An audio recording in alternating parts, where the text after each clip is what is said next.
Namaskar students, welcome to my YouTube channel Mathematics for Engineers। तो हम कौन सा टॉपिक कर रहे हैं? Lagrange's method to find the maximum and the minimum value of the function। तो प्रीवियस वीडियोस में आपको काफ़ी क्लैरिटी होगी Lagrange's method की। आज मैं दो क्वेश्चंस और लूँगी जो यूनिवर्सिटी एग्जामिनेशन से मैंने लिए हैं, डिफरेंट यूनिवर्सिटीज़ में आए हुए क्वेश्चंस हैं, तो ये क्वेश्चंस भी बहुत इंपॉर्टेंट हैं। तो पहले स्टेटमेंट देखते हैं, find minimum value of this function. ये फंक्शन है हमारा, subject to the condition x + y + z = 1, x y z + 1 = 0। दो कंडीशंस दी गई हैं और ये फंक्शन है जिसको हमने मिनिमाइज करना है। कौन सा मेथड लिखा है? Lagrange's मेथड लिखा है, दैट्स गुड। नहीं भी लिखा हो तो भी ये मेथड से ही हमारा इसको हम कर पाएंगे क्योंकि कंडीशन दी गई हैं, दोनों कंडीशंस को यूज़ करना है। तो कौन सा मेथड एप्रोप्रिएट होता है? Lagrange's method. तो पहले ये हमें पता होना चाहिए कि Lagrange's मेथड जो है वो कहाँ पर लगाना है हमें, ठीक है। तो let us find it. Solution, let f be a small function x² + y² + z², जिसको हमने मिनिमाइज करना है उसका नाम दे दिया स्मॉल f। कंडीशन हमारे पास, फर्स्ट कंडीशन ये है हमारे पास, इसको नाम देते हैं हम phi1 x y z तीनों ही है इसमें, x + y + z - 1 = 0। तो ये पहली कंडीशन है हमारे पास। सेकंड कंडीशन phi2 कंडीशन क्या है? x + y + z x y z + 1 = 0। तो ये तीनों चीज़ें मैंने लिख ली। तो अप्लाई Lagrange's मेथड, हमने एक नया फंक्शन कंस्ट्रक्ट करना है जो ये तीनों चीज़ों को कंबाइन करेगा। तो उसके लिए we will write capital F = small f plus lambda time phi1 plus mu time phi2। ये भी चीज़ अभी तक आपको समझ आ गई होगी कि Lagrange's मेथड लगाना है तो जो भी हमारा फंक्शन है और जो कंस्ट्रेंट्स हैं तीनों को इस तरह से कंबाइन कर लिखेंगे, तभी हम आगे प्रोसीड कर सकेंगे। अब तीनों को कर लिया कंबाइन, अब इनको खोलकर प्रॉपरली लिख लेते हैं। हमें पता रहे कि हमारे पास है क्या ये function, x² + y² + z² plus lambda times x + y + z - 1 plus mu time x y z + 1। This is our capital F function. तो अब हमारा नेक्स्ट स्टेप क्या होता है? कितने वेरिएबल्स हैं हमारे पास? इसमें हमारे पास x, y और z हैं, तीनों के साथ हम डेरिवेटिव लेंगे। Curl f by curl x, curl f by curl x means partial derivative with respect to x। We will keep y and z as constant. तो x² का डेरिवेटिव क्या हो जाएगा? 2x, y² का 0 क्योंकि कांस्टेंट है, z² का 0 constant है, लैम्डा कांस्टेंट है बाहर आ गया, x का डेरिवेटिव 1, y z और 1 तीनों के 0 प्लस म्यू कांस्टेंट है, y z कांस्टेंट है बाहर आ गए, x का डेरिवेटिव 1। अब तक तो ये चीज़ें सारी क्लियर होंगी। अगर किसी भी स्टूडेंट ने अभी ये पहली बार वीडियो देखी है, कुछ भी आपको डाउट लगता है, तो मैंने एक पार्शियल डेरिवेटिव का अलग से बना रखा है। पार्शियल डेरिवेटिव को आप वहाँ से वीडियो से समझ सकते हैं कि डेरिवेटिव कैसे लेना है। अगर पार्शियल डेरिवेटिव नहीं आएगा तो एप्लीकेशन के बारे में तो सोचिए नहीं, ये हमें एप्लीकेशन ऑफ डेरिवेटिव आ जाएगा। Curl f by curl y, curl f by curl y means partial derivative with respect to y। तो यहीं से सेम प्रोसीजर, x² का 0 हो जाएगा, y² का 2y प्लस z² का 0 हो जाएगा, लैम्डा x का 0, y का 1, z और 1 का 0 प्लस म्यू x और z कांस्टेंट है वो बाहर आ जाएगा। Similarly curl f by curl z, तो you will take the partial derivative with respect to z, तो वो आ जाएगा हमारे पास 2z plus lambda plus mu xy। Same इसी तरह से हमने डेरिवेटिव लिया z के साथ, x और y को कांस्टेंट रखा, z² का डेरिवेटिव 2z, x² y² का 0, यहाँ लैम्डा xy का 0, z का 1। सिमिलरली म्यू xy कांस्टेंट है बाहर आ गई, z का डेरिवेटिव 1 आ गया। अब क्या करना होता है नेक्स्ट? तो ये curl f by curl x या curl f by curl y, curl f by curl z, तीनों को क्या पुट कर देना होता है? 0। वहाँ से 3 इक्वेशंस बनेंगी। तो curl f by curl x को 0 पुट किया तो यहाँ से हमारे पास आ गया 2x plus lambda plus mu y z equal to 0, right. Similarly curl f by curl y को 0 किया, implies 2y plus lambda plus mu x z equal to 0। Curl f by curl z को 0 किया and this is 2z plus lambda plus mu x y equal to 0। अब हमने equations का number लिखना है। Equations के नंबर देने से पहले आप ये कंडीशन को भी अगर नंबर देना चाहते हो, एक तो ये कंडीशन है, इसको इक्वेशन नंबर 1 दे देते हैं, एक ये कंडीशन है, इक्वेशन नंबर 2 दे देते हैं, तो इनका नंबर हो जाएगा 3, 4 एंड 5। मैंने कंडीशंस के क्यों नंबर दिया? क्योंकि कंडीशन भी हमें यूज़ करनी पड़ सकती है आगे, तो इसलिए हमने इनको नंबर दे दिया 2 एंड 3, 1 एंड 2, तो इनको दे दिया 3 एंड 4। अब हमारा क्या टारगेट है? अब हमारा टारगेट है कि इनसे एक्स वाई जेड की वैल्यू निकालना। कितनी इक्वेशंस है? 3 इक्वेशंस। अननोन देखो कितने हैं? X y z lambda and mu, 5 unknown है और इक्वेशंस 3 हैं। It is impossible. इसका मतलब हमें कोई ना कोई टेक्निक यूज कर कर एक को किसी में एक्सप्रेस करना पड़ेगा, ये हमें हर बार सोचना पड़ता है। तो अब मैं जैसे सोच रही हूँ कि जैसे तीनों में लैम्डा लैम्डा है, तो मैं पहले तो लैम्डा को खत्म करूँ, तो हम 3 माइनस 4 करें।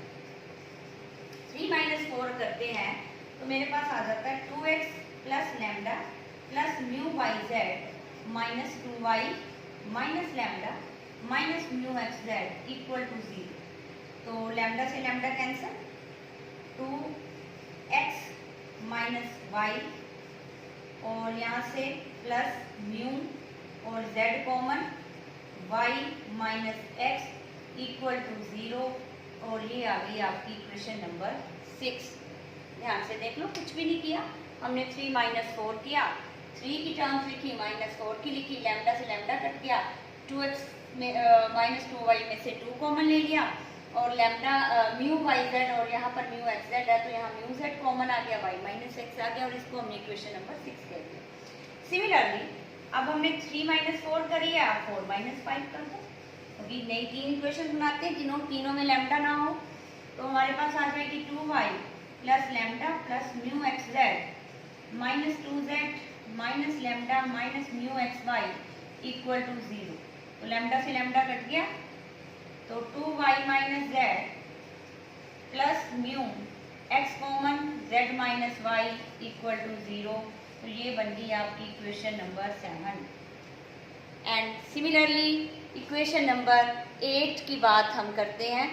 8 इक्वेशन नंबर बनाने के लिए अब हम 3 माइनस 5 या 5 माइनस 3 दोनों कर सकते हैं।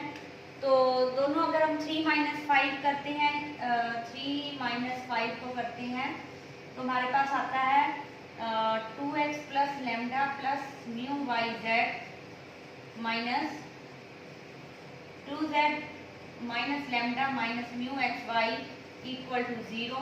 यहाँ से lambda cancel, 2x minus z plus mu y z minus x equal to 0 and this is your equation number 8। अब जो आपके पास 6, 7, 8 आई हैं उनको यूज करते हो कि उसमें लैम्डा खत्म हो चुका है, अब म्यू है। अब हम देखते हैं कि उसको आगे कैसे सोल्व कर सकते हैं। तो ये रब कर देते हैं हम।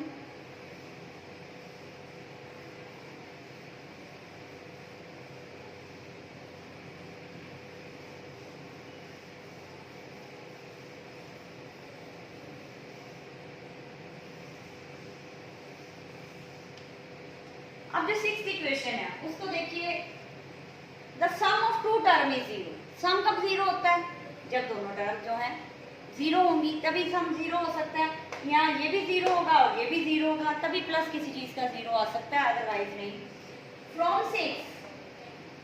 6 हम ये कंक्लूड, नाउ फ्रॉम 6 हम यहाँ से ये देख रहे हैं कि x माइनस वाई को अगर हम कॉमन ले लें तो अंदर आ जाएगा हमारे पास 2 प्लस यहाँ पर x y की जगह क्या है y माइनस एक्स, तो x माइनस वाई लिखने के लिए हमें क्या लेना पड़ेगा, माइनस बाहर आ जाएगा, तो minus mu z equal to 0, ये 6 से आ गया हमारे पास। ध्यान से देख लो, कुछ नहीं किया, x माइनस वाई को कॉमन लिया, ये y माइनस एक्स को x माइनस वाई लिखेंगे तो माइनस साइन बाहर आ जाएगा, वही किया। नाउ फ्रॉम सेवंथ इक्वेशन से क्या कॉमन नजर आ रहा है, y माइनस जेड, तो y माइनस जेड को अगर हम कॉमन लेंगे तो अंदर आ जाएगा 2 और यहाँ पर माइनस साइन बाहर एडजस्ट होगा, mu x equal to 0। And the last from 8 से हमारे पास क्या आ जाएगा, फ्रॉम 8 क्या कॉमन आएगा, x माइनस जेड, तो यहाँ से आपके पास आ गया 2 plus not plus x minus z common है, यहाँ z माइनस एक्स है, तो यहाँ फिर minus mu y equal to 0। अब product of two term is 0, दो टर्म्स की प्रोडक्ट 0, यहाँ से क्या पता चलता है, यहाँ ये 0 है, ये 0 है, और तो कुछ निरूप नहीं होता। कभी भी प्रोडक्ट 0 होगी तो इसमें मतलब होता है एक ना एक टर्म 0 है।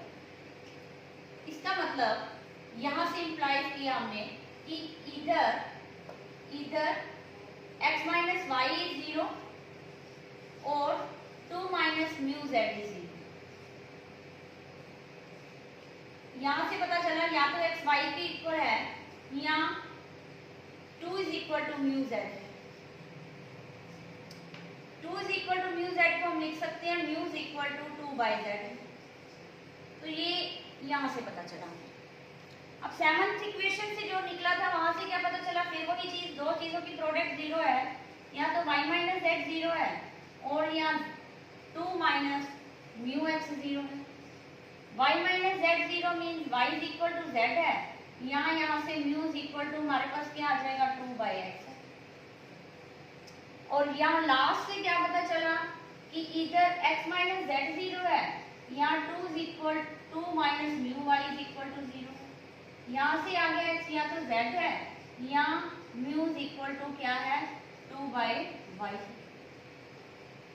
अब ये तीनों चीजें क्या बता रही है, ये तीनों चीजों से हमें क्या पता चल रहा है कि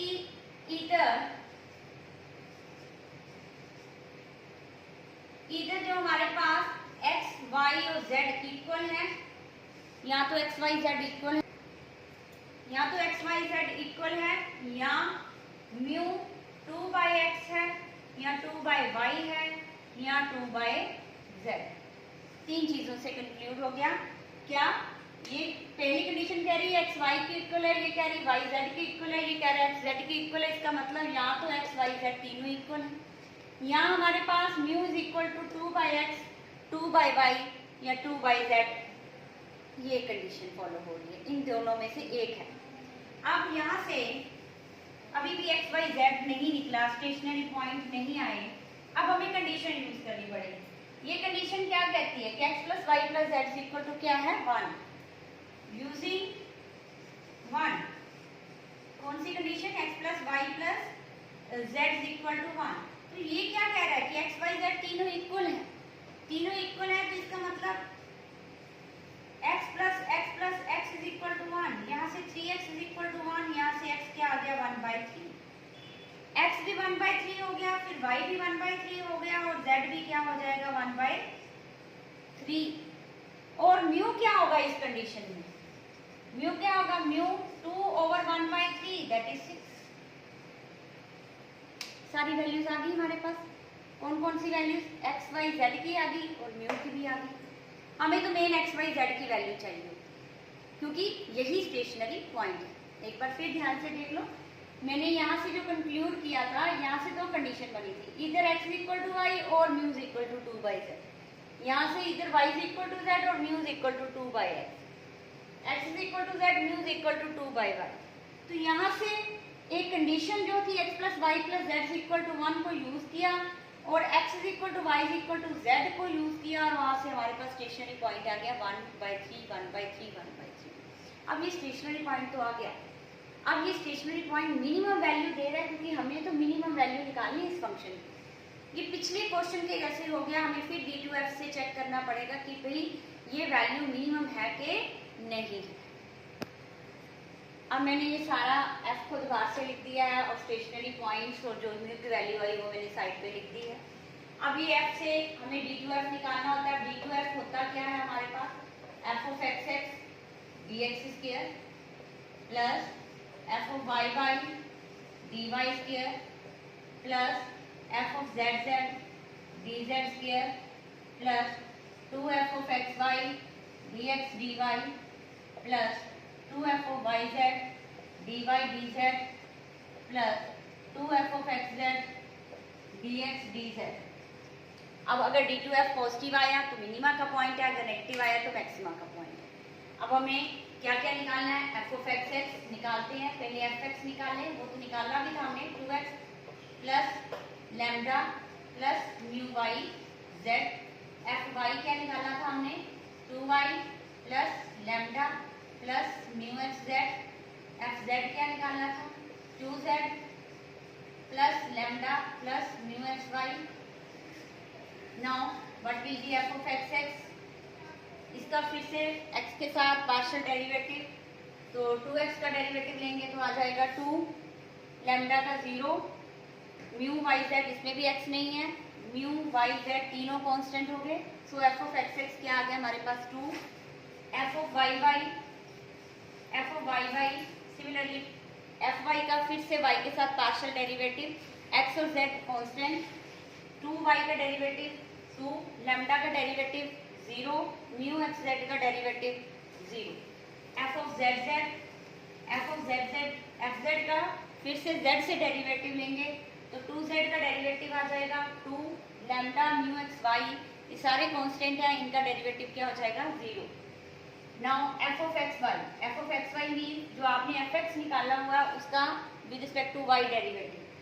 2x में y नहीं है, 2x कांस्टेंट है तो 0, लैम्डा 0, म्यू z कांस्टेंट है, बाहर आगे y का डेरिवेटिव 1, तो एफ एक्स वाई क्या हो जाएगा, mu z।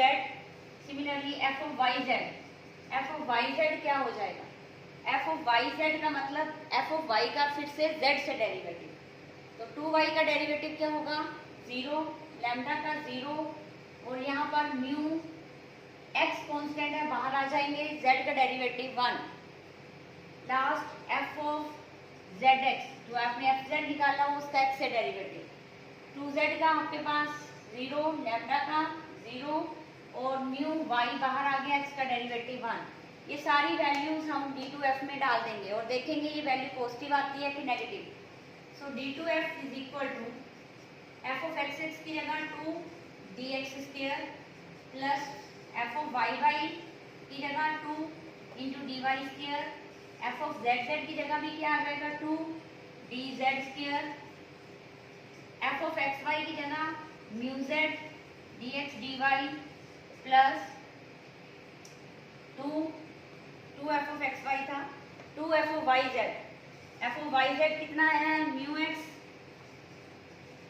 D y d z plus 2 f of x z या चाहे एफ ऑफ जेड एक्स, ये दोनों इक्वल होते हैं, तो वैल्यू क्या है, mu y d x d Z.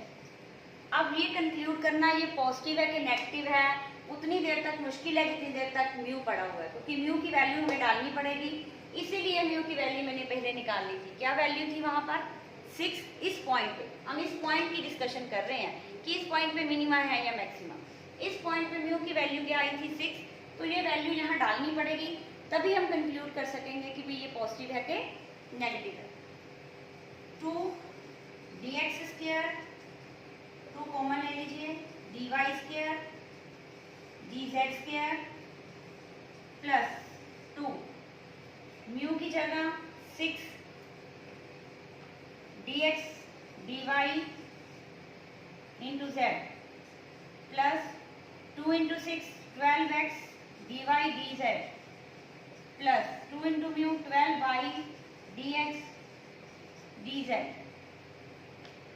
तो यहाँ से हमारे पास आ गया 2 dx square dy square dz square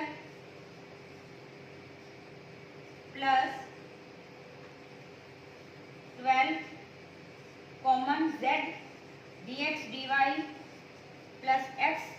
Y d z plus y d x d z. अभी भी हम कंक्लूड नहीं कर सकते कि ये पॉजिटिव है कि नेगेटिव है, क्योंकि ये तो स्क्वायर है, हमें दिख रहा है पॉजिटिव है। इसको हमें कुछ तो देखना पड़ेगा कि ये पॉजिटिव वैल्यू देता है कि नेगेटिव। यहाँ पर z, x और y की हम वैल्यू पुट कर सकते हैं। तो d2f is equal to 2dx square plus dy square plus dz square plus 12 common है। z की जगह हमने लिख दिया 1/3 dx dy plus 1/3 dy dz plus 1/3 dx dz, that is equal to 2 dx square dy square dz square, 1/3 common आ गया बाहर, तो 12 into 1/3 को क्या लिख देंगे हम 4 inside dx dy plus dy dz plus dx dz। अब टोटल 2 कॉमन आ जाएगा, तो हमारे पास फाइनल फॉर्म बन गई dx square plus dy square plus dz square plus 2 dx dy plus 2 dy dz plus 2 dx dz। ये हमारे पास फाइनल फॉर्म बन गई। इसको हम क्या लिख सकते हैं, इसको हम लिख सकते हैं dx प्लस dy प्लस dz का whole square. a plus b plus c का होल स्क्वायर क्या होता है, a square plus b square plus c square plus 2ab plus 2bc plus 2ac। तो ये होल स्क्वायर लिखने से हमें ये पता चल गया कि d2f की फाइनल वैल्यू क्या है, पॉजिटिव। पॉजिटिव का मतलब जो स्टेशनरी पॉइंट हमने निकाला था, कौन सा पॉइंट निकाला था stationary, x is equal to 1/3, y equal to 1/3, z equal to 1/3। ये स्टेशनरी पॉइंट पे हमारा जो फंक्शन है वो मिनिमम वैल्यू दे रहा है। Very very important question. इस क्वेश्चन में भी हमें d2f निकालना पड़ा, क्योंकि हमें क्लियर नहीं हो रहा था कि हमारे पास जो वैल्यू है स्टेशनरी पॉइंट की मैक्सिमम दे रही है वैल्यू फंक्शन की कि मिनिमम दे रही है। तो नेक्स्ट एग्जांपल डिस्कस करते हैं। Let us discuss the next and very very important question of Lagrange's method. इस क्वेश्चन में उसने कहा है if u is this a³ x² plus b³ y² c³ z² where x plus y plus z is equal to 1 की एक condition दी है। Find stationary value of u। ये क्वेश्चन डिफरेंट इसलिए है क्योंकि उसने ये नहीं कहा कि इसकी मैक्सिमम वैल्यू फाइंड आउट करो, मिनिमम। इसमें उसने सिर्फ कहा है stationary points means x y z उस पर मैक्सिमा बनता है या मिनिमा बनता है, ये नहीं हमने चेक करना। हमने सिर्फ stationary values x y z की वैल्यूज इस क्वेश्चन में हमने उसको निकाल कर देनी है। तो करने के लिए स्टार्ट करने के लिए वही हम लैग्रांजेस मेथड के लिए फंक्शन f बनाएंगे। f फंक्शन हमारे पास क्या होता है, जो उसने u फंक्शन दिया हुआ है प्लस लैम्डा टाइम कंस्ट्रेंट, क्योंकि एक ही कंस्ट्रेंट है तो लैम्डा टाइम कंस्ट्रेंट हो जाएगी। f is equal to a³ x² plus b³ y² plus c³ z² plus lambda time x plus y plus z minus 1। तो ये हमारा फंक्शन बन गया। ये फंक्शन ज़रूरी है लैग्रांजेस मेथड का क्वेश्चन शुरू करने से पहले, क्योंकि अगर ये फंक्शन नहीं बनाएंगे तो आगे क्वेश्चन नहीं कर सकते। ये फंक्शन कैसे बनाना है, जिस भी फंक्शन की वो स्टेशनरी पॉइंट निकालने को कह रहा है या मैक्सिमा या मिनिमा वैल्यू निकालने को कह रहा है, उस प्लस जितनी भी कंस्ट्रेंट्स हैं वो सारी इकट्ठी कर कर एक फंक्शन में हमने लिख देनी है। अब उसके बाद इसके कितने वेरिएबल्स नजर आ रहे हैं, x, y एंड z, तीनों के साथ आप पार्शियल डेरिवेटिव ले लोगे। Curl f by curl x, curl f by curl x मतलब partial derivative with respect to x। तो y और z कांस्टेंट है, तो यहाँ पर a³ भी कांस्टेंट है, a³ बाहर आ गया। 1/x² को हम क्या लिख सकते हैं, x की पावर -2। तो -2 इसका डेरिवेटिव लेना है, पावर आगे, पावर को इससे रिड्यूस, तो x की पावर क्या हो जाएगी -3। एक बार फिर से देख लीजिए, a³ को मैंने बाहर लिख लिया क्योंकि कांस्टेंट है। 1/x² को क्या लिख दिया, x की पावर -2। तो यहाँ पर अब डेरिवेटिव का रूल लगाओ, पावर आगे -2 आगे हो गया, पावर को x से रिड्यूस, x की पावर -3। अब y ये वाला भी जीरो डेरिवेटिव, ये भी जीरो क्योंकि दोनों में x नहीं है। यहाँ प्लस लैम्डा टाइम x का डेरिवेटिव 1 y के साथ यहाँ जीरो, ये भी जीरो और वो भी जीरो, तो ये हमारे पास पार्शियल डेरिवेटिव आ गया with respect to x। Similarly अब निकालें partial derivative with respect to y। जब हम y के साथ डेरिवेटिव ले रहे हैं, अब x और z क्या हो गए कांस्टेंट, तो ये वाला पार्ट का डेरिवेटिव जीरो। अब इसका डेरिवेटिव लेना है, इसका डेरिवेटिव फिर वही v क्यूब कांस्टेंट है, बाहर आ गया 1 ओवर वाई स्क्वायर को क्या लिखे, जैसे मैंने x की पावर -2 लिखा था उसको लिख देते हैं y की पावर -2। पावर आगे, पावर को एक से reduce plus lambda time x का डेरिवेटिव 0, y का 1, z का भी 0। Next curl f by curl z, partial derivative with respect to z, तो ये वाले पार्ट का डेरिवेटिव 0, इसका भी 0। यहाँ पर सिमिलरली सी क्यू बाहर, पावर आगे, पावर को एक से रिड्यूस प्लस लैम्डा, ये तीनों डेरिवेटिव ले लिए। ये स्टेप हम हर क्वेश्चन में करते हैं। अगर आप लिखने भी स्टेप्स कराते हो पेपर में तो आपको जो अगर 10 मार्क्स का भी क्वेश्चन है तो 2 to 3 मार्क्स मिलते हैं। फंक्शन कंस्ट्रक्ट करना, उसके डेरिवेटिव लेने और उसके डेरिवेटिव को जीरो पुट करना। स्टेशनरी पॉइंट तक अगर आप नहीं भी पहुंच पाते तो ये स्टेप्स तो आप बहुत इजी हैं, इनको आप कर सकते हो। तो उसके बाद नेक्स्ट हमारे पास करना क्या है, curl f by curl x को जीरो पुट किया। अगर हमने इसको जीरो किया तो यहाँ से हमारे पास क्या आएगा, -2a³ by x3 plus lambda equal to 0। ध्यान से देख लीजिए, -2a³ x की पावर -3 को मैंने डिनोमिनेटर में लिख दिया x³ plus lambda is equal to 0, और यहाँ से लैम्डा की वैल्यू हमारे पास आ गई 2 into a³ बाय x³। तो ये लैम्डा की वैल्यू हमारे पास फर्स्ट जो curl f by curl x को जीरो पुट करने से आ गई। अब हमने next curl f by curl y को क्या पुट करना है, 0। यहाँ से हमारे पास क्या आ जाएगा, सेम -2b³ y की पावर -3 को फिर डिनोमिनेटर में ले गए y³ plus lambda equal to 0। यहाँ से लैम्डा की वैल्यू क्या आ गई, 2 into b³ बाय y³। तो जो दूसरी curl f by curl y को जीरो पुट कर लैम्डा की वैल्यू ये आ गई। अब next third curl f by curl z को जीरो पुट किया तो यहाँ से हमारे पास आ जाएगा -2c³ by z³ plus lambda is equal to 0, और लैम्डा की वैल्यू सिमिलरली आ जाएगी 2c³ बाय z³। अब ये तीनों वैल्यूज लैम्डा की हैं, तो ये तीनों वैल्यूज क्या होनी चाहिए, सेम। वहीं से हम इक्वेट करके stationary point x, y, z की वैल्यू निकाल लेंगे।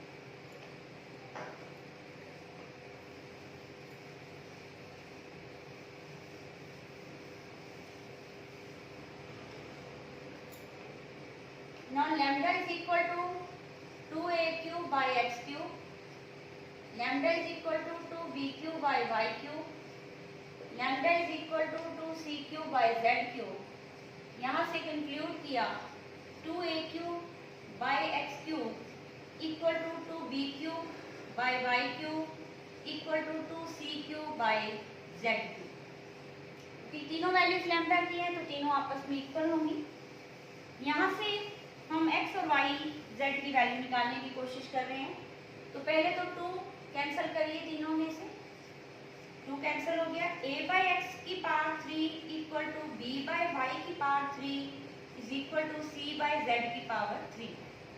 अगर किसी का क्यूब सेम है इसका मतलब यहाँ से क्या कंक्लूड करेंगे, a by x is equal to b by y is equal to c by z।